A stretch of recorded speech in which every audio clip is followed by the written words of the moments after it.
Perhaps the closest historical comparison to what's happening in Libya right now is the NATO air campaign over Yugoslavia 12 years ago. The bombing also launched with the aim of protecting civilians, in this case the Kosovo minority, and it resulted in hundreds of civilian deaths, though it did manage to force the withdrawal of Yugoslav forces from Kosovo. Let's talk to Balkans expert Marko Gasic now to see if any parallels can be drawn. Good evening to you, Marko. I mean, NATO's attack on Yugoslavia at the time caused a lot of criticism from nations and human rights groups, didn't it? Just how justified are such humanitarian missions like we saw then, maybe like we're seeing now? I would say that such interventions are never justified because they represent a huge investment on the part of those intervening, and they only justify themselves in terms of their ability to achieve the aims of the interveners, which are always strategic, designed to position themselves into occupation positions in strategically vital areas of the world. So in terms of how they benefit the local population, the answer is not at all. In fact, they're always very negative. Afghanistan in 1979, the intervention then has led to 30 years and still ongoing instability. Kosovo in 1999, still a fake state of desperate poverty and desperate crime in all that entire area. Bosnia was an opportunity for peace and diplomacy. They didn't take it, and a war ensued there as well. Iraq, we know, another nightmare. We have, and now we're building up to a new Iraq in Libya. Basically, these interventions have never led to successful conclusions. They lead to open-ended Western occupations and regional instability on a continuing basis designed to justify those occupations. That's what they're about. So you're saying lessons have not been learnt along the line by the US and allied forces from these previous military campaigns? Well, lessons have been learned very well. The people who are doing the campaigns are very well versed in the lessons. They know, for example, based on the experience of Kosovo, not to allow ceasefire monitors in because they can tell you who's breaking the ceasefire. Now, in the case of Libya, the Libyan foreign minister accepted the resolution as it was passed the other day and said that he demanded observers to monitor the ceasefire straight away. Why wasn't that invitation taken up? Because if we want a genuine dialogue, as the resolution called for, if we want peace and an end to violence, then we need a ceasefire, we need dialogue between the parties.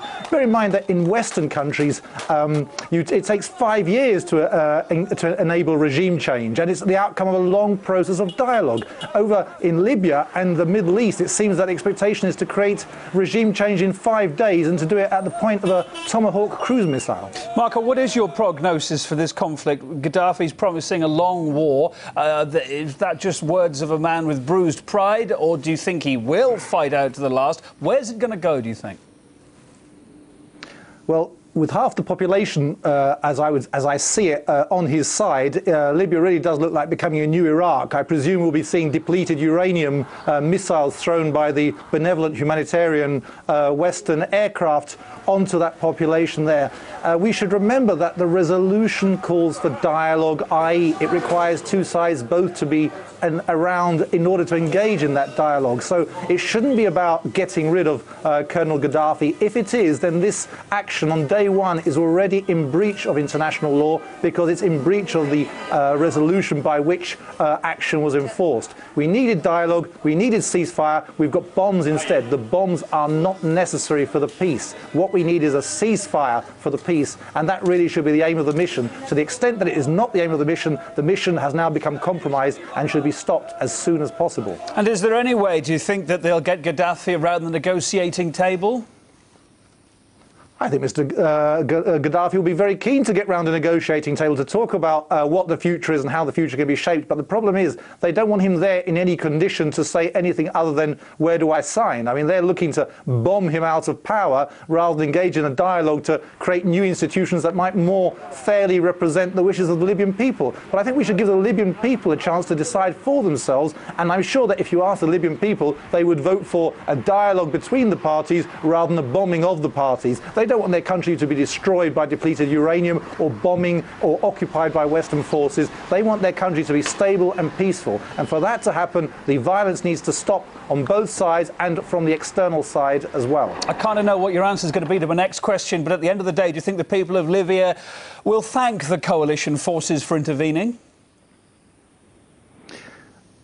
Has anyone ever thanked the coalition forces for intervening except someone with an incredible agenda? Do the Afghanistanis thank the coalition forces for intervening? Do the Yugoslavs, the Serbians, do the Iraqis? Nobody's grateful for those interventions because those interventions leave the people poor and impoverished and victims, and their countries are destroyed and turned into small satellite states of the global power. That isn't something anyone can be grateful for.